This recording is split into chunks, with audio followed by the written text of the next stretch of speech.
seja muito bem-vindo a Palavras Cruzadas, o programa de entrevista aqui nas noites do Mário Vilalva. Muito obrigada, Sr. Embaixador, por estar aqui, embaixador do Brasil em Portugal, de um país, nas notas que íamos tomando aqui enquanto falávamos antes da entrevista começar, um país 14 vezes maior que Portugal, quase já com 200 milhões de habitantes. O Sr. Embaixador não viu, mas eu vi um filme recentemente para de crianças para adultos, que é o Rio, em que fala da cidade maravilhosa e dos problemas também que a cidade maravilhosa enfrenta. A minha primeira pergunta vai neste sentido, Sr. Embaixador. Podemos contar com o Brasil, mais uma vez, para ajudar Portugal numa fase difícil? Olha, em primeiro lugar eu queria agradecer muito o seu convite, Fátima Torres. É um prazer estar no seu programa e um prazer poder falar um pouco de Brasil e das relações entre o Brasil e Portugal.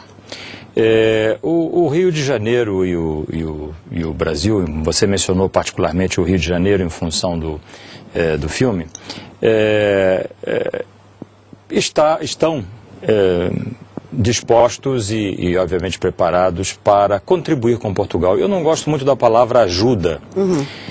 Porque eu acho que... É um pouco paternalista, né? É um pouco paternalista e, obviamente, o Brasil não tem essa pretensão de estar a ajudar outros países. Mas eu considero que o Brasil pode contribuir com Portugal em momentos de alguma dificuldade, da mesma forma que Portugal contribuiu com o Brasil em momentos que o Brasil passou por certas dificuldades. Portanto, é nisso que nós estamos trabalhando, por determinação tanto do presidente Lula, ainda no governo passado, quanto agora da presidenta Dilma Rousseff, estamos trabalhando para poder contribuir com Portugal, no sentido de que ele possa ultrapassar essa crise o mais rápido possível. Há áreas particularmente interessantes. Ainda muito recentemente, empresários portugueses da construção civil estiveram no Brasil, que é, quando sei, uma área de grandes possibilidades. Para o Brasil, naturalmente, e também para nós. Porquê este boom tão grande? Não há receio, por exemplo, no Brasil, a nível da construção civil, do que aconteceu nos Estados Unidos, onde o boom foi enorme, mas onde depois começou a haver imensos problemas? Olha, nós já passamos por várias fases de boom na construção civil no Brasil. E estamos passando por uma agora que está aliada ao imenso crescimento econômico do país. O problema do Brasil hoje é conter esse crescimento econômico, porque, como sabe, o crescimento econômico às vezes superior a uma determinada taxa, ele pode gerar outros malefícios para a economia. E o que nós queremos evitar é justamente isso. Como, por exemplo, a inflação. Não é que foi um mal da economia brasileira durante muitos anos, que felizmente foi vencida, mas que nós estamos procurando fazer com que jamais volte ao país. E um crescimento, às vezes, fora de controle pode trazer o fantasma da inflação. Então, eu acho que o problema no momento é esse: como conter o crescimento em níveis que sejam administráveis, de modo a evitar alguns dos malefícios. Mas a construção civil é naturalmente um dos efeitos desse crescimento, e a verdade é que o Brasil está precisando, inclusive, de engenheiros para a construção civil, e muitos engenheiros portugueses, no momento, estão indo para o Brasil. Lá estão encontrando emprego, estão encontrando trabalho e estão também ajudando nesta fase de maior demanda do mercado imobiliário. Em termos de preparação, eu gostava que voltássemos um pouquinho atrás. O segredo não será tão grande segredo assim, mas o presidente Lula consegue transformar um país com dificuldades imensas, pelo menos era essa a noção que todos mais ou menos tínhamos por esse mundo fora, num país pujante, num dos países, uma das economias emergentes. Quais foram, Sr. Embaixador, lembro-nos alguns aspectos fulcrais para essa transformação tão grande, feita a partir de um homem que nem licenciado era, mas que de facto cujo valor penso que é incontestável. O presidente... My man, como dizia o presidente americano quando se referia. Isso, exatamente. This is the guy, né? This is the guy, né? E, de fato, o presidente Lula tem uma grande percepção política, né, depois de uma trajetória desde jovem, iniciada no sindicalismo e depois na política interna, e que deu a ele grande experiência, de maneira que quando ele chegou ao poder, ele já chegou bastante preparado, com um conhecimento muito vasto do Brasil. E ele tem uma capacidade única, talvez, para os governantes, que é a capacidade de escutar. E ele se propôs a ouvir toda a sociedade civil, os empresários, os estudantes, enfim, toda a gama da sociedade civil, de modo que ele mesmo pudesse fazer um juízo de quais seriam as medidas principais para fazer com que o Brasil retornasse a um crescimento sustentado. E eu me refiro a crescimento sustentado porque o Brasil já passou por várias fases de crescimento que nós chamamos de voo de galinha, ou seja, o Brasil levantava voo, mas depois voltava a cair de novo, né? Feito uma galinha. Quando ela tenta um voo, ela em seguida cai. Mas dessa vez não. Dessa vez nós temos um crescimento sustentado, com fundamentos macroeconômicos, todos indicando que este crescimento será um crescimento por vários anos. E a solução que o presidente Lula deu ao país, obviamente foram várias as medidas, eu não vou entrar aqui em detalhes, mas ele fez algo que me parece absolutamente extraordinário. Como ele tinha uma grande experiência na área do sindicalismo e, portanto, ele conhecia os empresários, ele, no início do seu governo, ele convocou praticamente todos os grandes empresários brasileiros e disse a eles: olha, vocês vão ganhar muito dinheiro no meu governo, mas em compensação vocês vão pagar cada centavo que vocês devem ao fisco.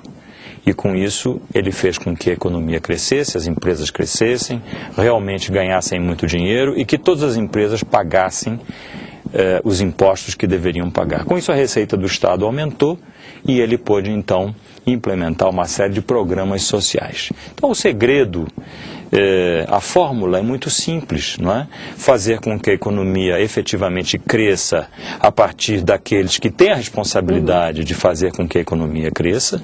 Peço desculpa de interromper, pondo um enfoque muito na iniciativa privada, pondo neste enfoque, caso. evidentemente. E no cumprimento também da iniciativa privada relativamente às suas obrigações sociais. As suas obrigações sociais, exatamente, foi isso que ele fez. Ou seja, o Estado foi melhorado no sentido de prestar um melhor serviço à população naquilo que o Estado tem que fazer, que é a educação, a saúde, os serviços sociais, e fazendo com que o empresariado se ocupasse efetivamente do crescimento da economia e pagando os seus impostos, de modo que o Estado pudesse ter as receitas suficientes para fazer face à imensa necessidade que o Brasil tem de combate à pobreza. E com isso ele tirou 60 milhões de pessoas da pobreza e passou para a classe média, criando um círculo virtuoso, aumentando o consumo e, por sua vez, aumentando também a demanda e a produção. Uma coisa muito curiosa, que é o aumento do consumo. A receita que nós ouvimos, não apenas em Portugal, mas estou aqui a conversar com o Sr. Embaixador Mário Villalba, embaixador do Brasil em Portugal, mas a grande receita que se ouve para os países europeus, nomeadamente Portugal, Grécia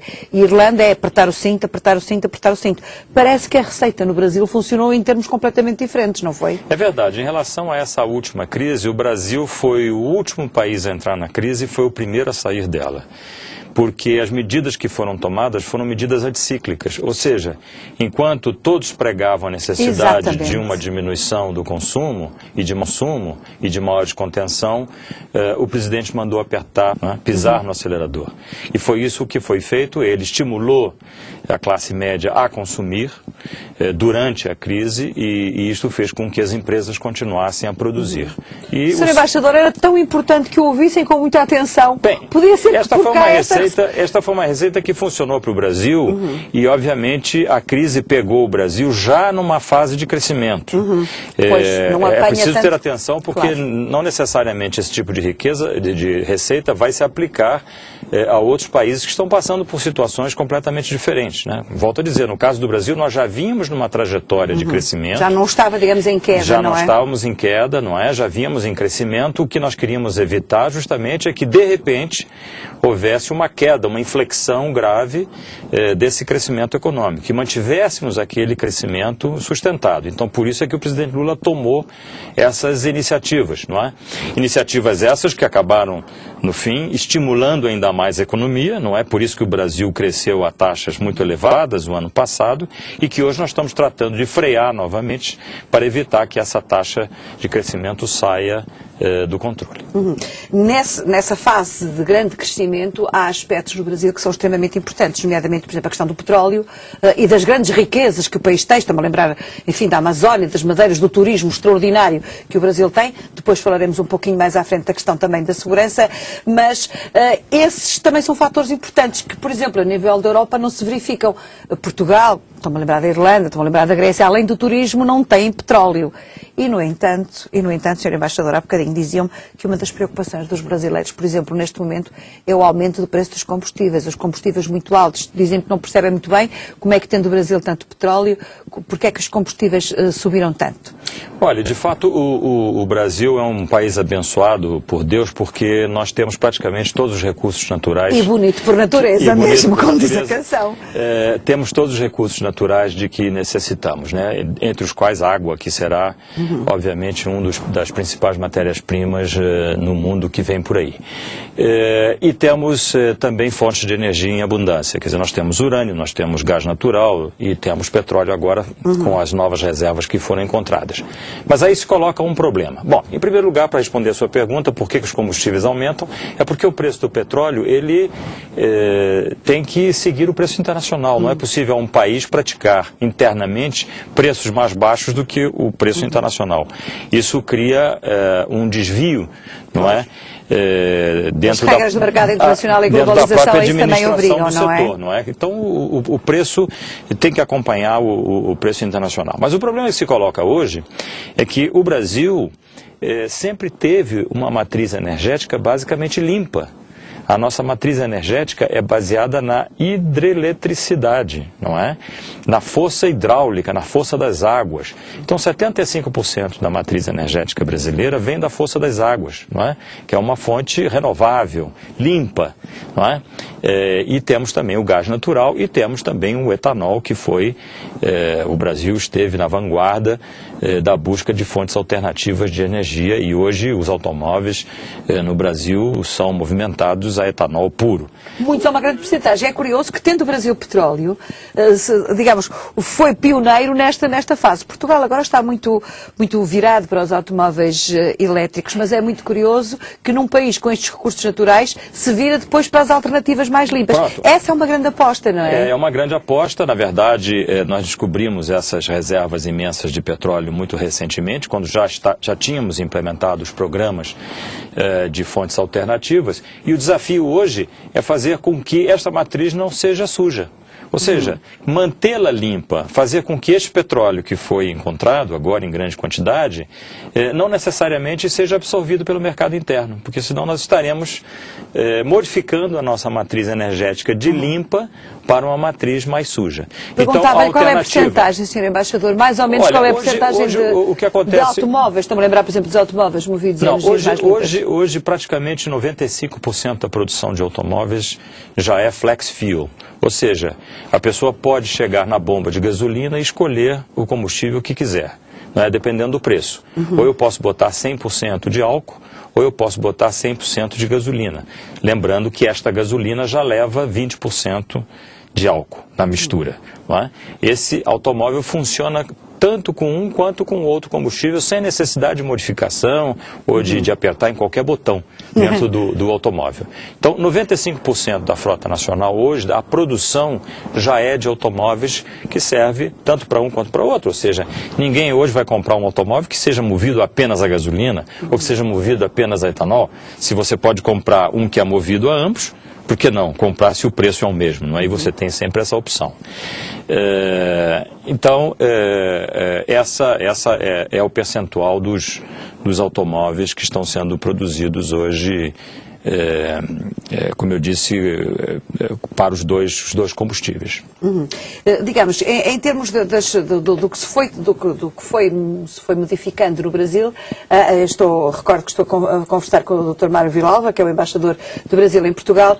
Um dos grandes problemas que o Brasil tinha há alguns anos atrás era um problema de desemprego elevadíssimo. Aliás, nós em Portugal, quando começamos a passar para os 2 dias,